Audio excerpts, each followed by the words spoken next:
Inside ಸುದ್ದಿಗೆ ಸ್ವಾಗತ. ನಾನು ಹರಿಪ್ರಸಾದ್. ಇವತ್ತಿನ ಇನ್ಸೈಡ್ ಸುದ್ದಿಯಲ್ಲಿ ಯಾವೆಲ್ಲ ವಿಚಾರಗಳಿವೆ ಅನ್ನೋದನ್ನ ನಿಮಗೆ ಮೊದಲಿಗೆ ತೋರಿಸ್ತಾ ಹೋಗ್ತೀನಿ. ಇಂದಿನ ಇನ್ಸೈಡ್ ಸುದ್ದಿಯಲ್ಲಿರುವಂತಹ ನಂಬರ್ 1 ಸುದ್ದಿ ಯಾವುದು ಅನ್ನುವಂಥದ್ದನ್ನ ನಿಮಗೆ ಮೊದಲಿಗೆ ಹೇಳ್ತೀನಿ. ಹೊರಗೆ ಡ್ರಗ್ಸ್ ಬಗ್ಗೆ ಇಂದ್ರಜಿತ್ ಮಾತನಾಡ್ತಾ ಇದ್ದಾರೆ. ಒಳಗೊಳಗಿನೇ ಸಿಸಿಬಿ ಮಹಾಭೇಟೆಯನ್ನು ನಡೆಸಿತ್ತ.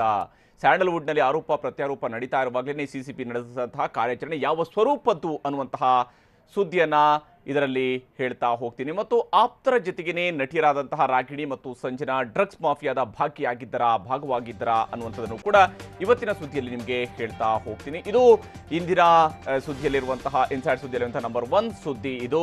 ಹಾಗೆಯೇ ಮುಂದಿನ ಸುದ್ದಿ ಇರುವಂತಹದ್ದು ಇಂದಿನ ಇನ್ಸೈಡ್ ಸುದ್ದಿಯಲ್ಲಿ ನಂಬರ್ 2 ಸುದ್ದಿ ಇರುವಂಥದ್ದು ಯಾವುದು ಅನ್ನುವಂಥದ್ದನ್ನು ಕೂಡ ನಿಮಗೆ ಹೇಳ್ತಾ ಹೋಗ್ತೀನಿ.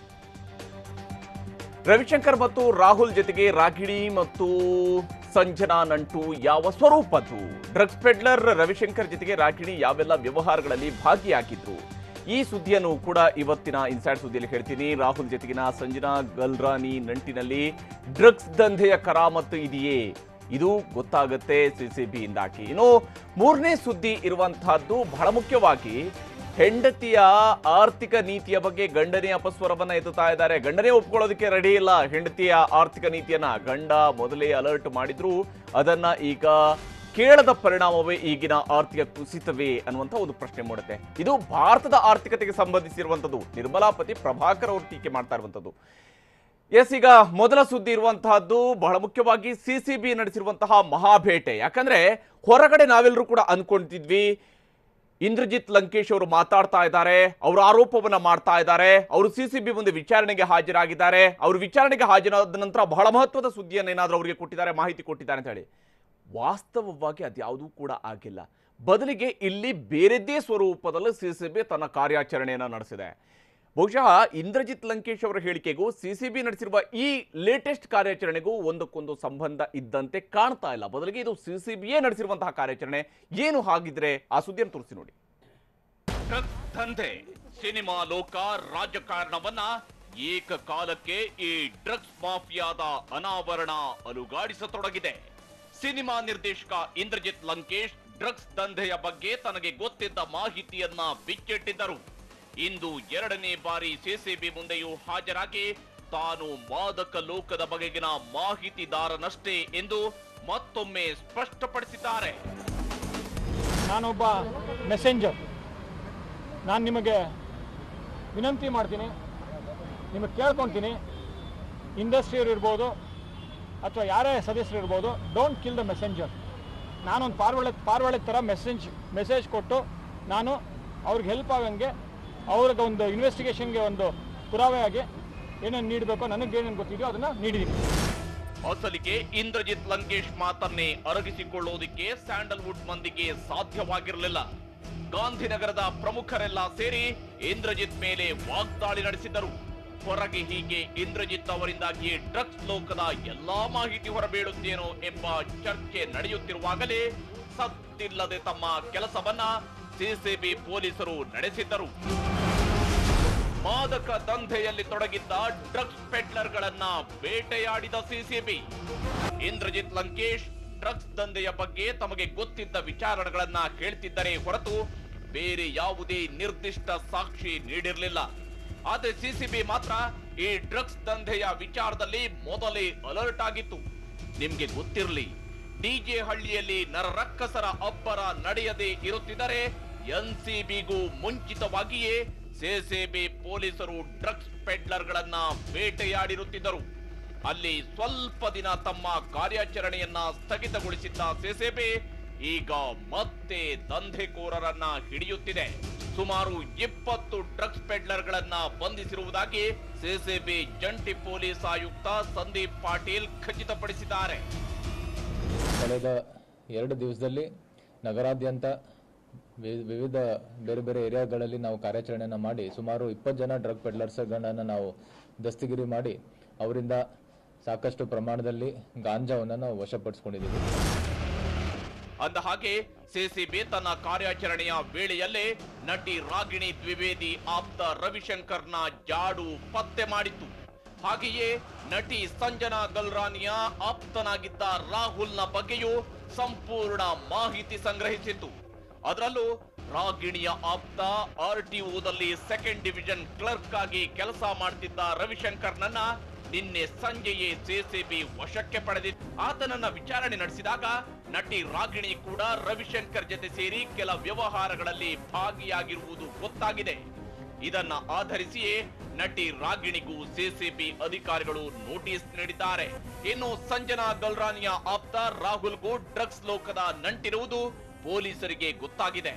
ಆತನನ್ನು ನಿನ್ನೆ ಸಂಜೆ ವಶಕ್ಕೆ ಪಡೆದಿರುವ ಸಿಸಿಬಿ ಪೊಲೀಸರಿಗೆ ರಾಹುಲ್ ಶ್ರೀಲಂಕಾದಲ್ಲಿ ಕ್ಯಾಸಿನೋ ನಡೆಸುತ್ತಿರುವುದು ಗೊತ್ತಾಗಿದೆ.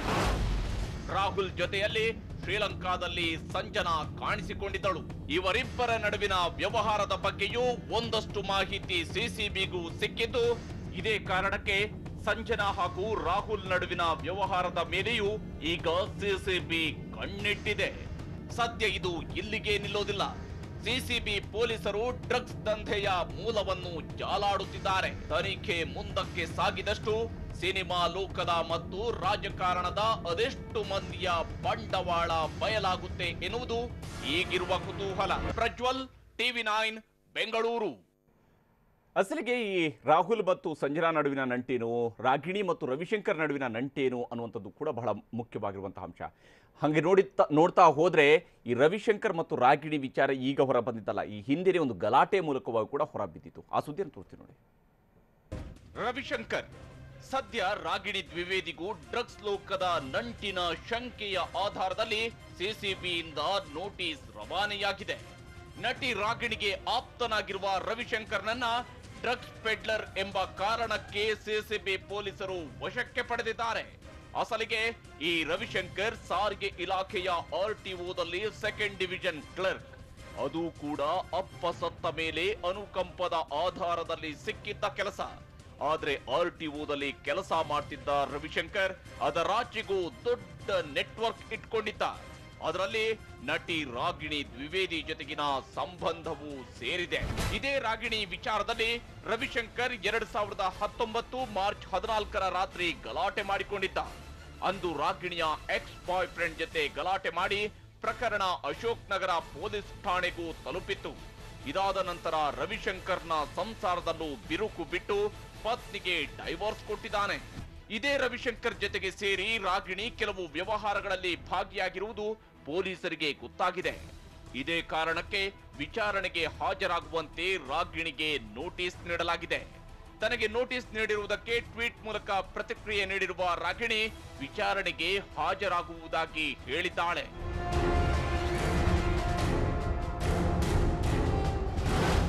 ಇನ್ನು ಸಂಜನಾ ಗಲ್ರಾನಿಗೂ ಈಗ ಸಿಸಿಬಿಯ ಶಾಕ್ ಎದುರಾಗುವ ಸಾಧ್ಯತೆ ಇದೆ. ಯಾಕಂದ್ರೆ ಸಂಜನಾಳ ಆಪ್ತ ರಾಹುಲ್ನನ್ನ ಈಗ ಸಿಸಿಬಿ ಪೊಲೀಸರು ವಶಕ್ಕೆ ಪಡೆದಿದ್ದಾರೆ. ಆತನ ವ್ಯವಹಾರ, ಶ್ರೀಲಂಕಾದಲ್ಲಿ ನಡೆಸುತ್ತಿದ್ದ ಕ್ಯಾಸಿನೋ, ಅಲ್ಲಿಗೆ ಹೋಗಿ ಬರುತ್ತಿದ್ದ ಸಂಜನಾ, ಇದೆಲ್ಲದರ ಬಗ್ಗೆಯೂ ಈಗ ಸಿಸಿಬಿ ವಿಚಾರಣೆ ನಡೆಸುತ್ತಿದೆ. ಸಂಜನಾ ಕೂಡ ಈ ದಂಧೆಯ ಭಾಗವಾಗಿದ್ದಾಳ ಎನ್ನುವುದು ರಾಹುಲ್ ವಿಚಾರಣೆಯ ನಂತರ ಗೊತ್ತಾಗಲಿದೆ. ಇದೇ ವೇಳೆ ರಾಜ್ಯದ ಕೆಲ ಪ್ರಮುಖ ರಾಜಕಾರಣಿಗಳ ಮಕ್ಕಳ ಮೇಲೆಯೂ ಸಿಸಿಬಿ ಕಣ್ಣಿಟ್ಟಿದೆ. ಆದ್ರೆ ಕೇವಲ ತನಿಖೆಯ ಕಣ್ಣೊರೆಸುವ ತಂತ್ರವಾಗಿ ಒಂದಿಷ್ಟು ನಟಿಯರು ಹಾಗೂ ಅವರ ಆಪ್ತರನ್ನ ವಿಚಾರಣೆ ನಡೆಸಿದ್ರೆ ಸಾಲದು. ಈ ಮಾಫಿಯಾವನ್ನ ಮಟ್ಟ ಹಾಕುವ ದಿಟ್ಟತನವನ್ನ ಸರ್ಕಾರ ಪ್ರದರ್ಶಿಸಬೇಕು ಎನ್ನುವುದೇ ಜನಸಾಮಾನ್ಯರ ನಿರೀಕ್ಷೆ. ಪ್ರಜ್ವಲ್, TV9 ಬೆಂಗಳೂರು.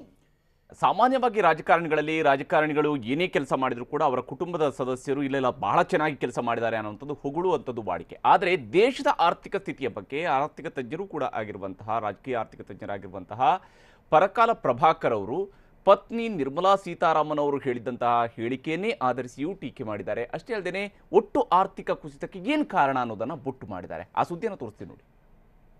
ದೇಶದ ಆರ್ಥಿಕತೆಯ ಕುಸಿತ ದೇವರ ಆಟವೇ ಎಂಬ ಚರ್ಚೆ ಈಗ ಜೋರಾಗಿ ನಡೀತಾ ಇದೆ. ಇದಕ್ಕೆ ಕಾರಣ ಭಾರತದ ಹಣಕಾಸು ಸಚಿವೆ ನಿರ್ಮಲಾ ಸೀತಾರಾಮನ್ ಹೇಳಿದ್ದ ಮಾತು.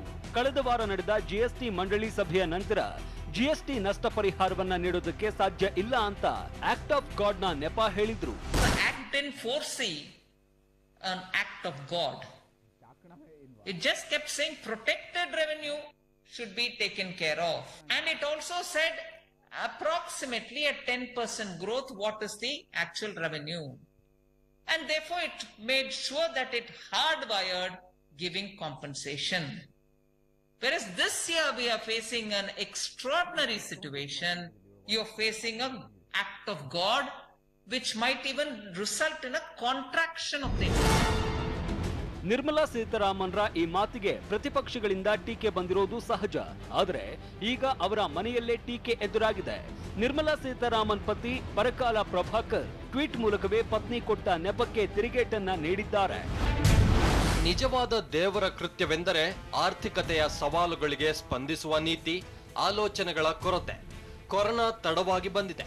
ಕಳೆದ ವರ್ಷದ ಅಕ್ಟೋಬರ್ನಲ್ಲಿ ನಾನು ಹೇಳಿದ್ದ ಸರ್ಕಾರದ ನಿರಾಕರಣೆಯ ಧೋರಣೆ ಈಗ ಆರ್ಥಿಕತೆಯು -23.9% ಕುಸಿಯುವ ಮೂಲಕ ಸಾಬೀತಾಗಿದೆ. ಈಗಲಾದರೂ ಕನಿಷ್ಠ ಏನಾದರೂ ಮಾಡಿ ದೇವರ ಕಾರಣಕ್ಕಾಗಿಯಾದರೂ. ಅಂದ ಹಾಗೆ ಕಳೆದ ವರ್ಷವೇ ಬಿಜೆಪಿಗೆ ಸ್ಪಷ್ಟ ಆರ್ಥಿಕ ನೀತಿಗಳು ಇಲ್ಲದೆ ಇರುವ ಕಾರಣದಿಂದಲೇ ದೇಶದಲ್ಲಿ ಆರ್ಥಿಕ ಸಮಸ್ಯೆ ಎದುರಾಗ್ತಾ ಇದೆ ಅಂತ ಪರಕಾಲ ಪ್ರಭಾಕರ್ ಎಚ್ಚರಿಸಿದ್ರು. ಅಲ್ಲದೆ ಸರ್ಕಾರ ಮಾಡಬೇಕಾಗಿರುವ ಕೆಲಸವನ್ನು ಸೂಚಿಸಿದ್ರು. ಆದ್ರೆ ಸ್ವತಃ ಪತಿಯೇ ಕೊಟ್ಟ ಸಲಹೆಯನ್ನು ಪತ್ನಿ ನಿರ್ಮಲಾ ಸೀತಾರಾಮನ್ ಸೀರಿಯಸ್ ಆಗಿ ತೆಗೆದುಕೊಂಡಿಲ್ಲ ಅನ್ನೋದು ಇತ್ತೀಚಿನ ಬೆಳವಣಿಗೆಗಳಿಂದ ಸ್ಪಷ್ಟವಾಗಿದೆ. Chandramohan, national bureau, TV9.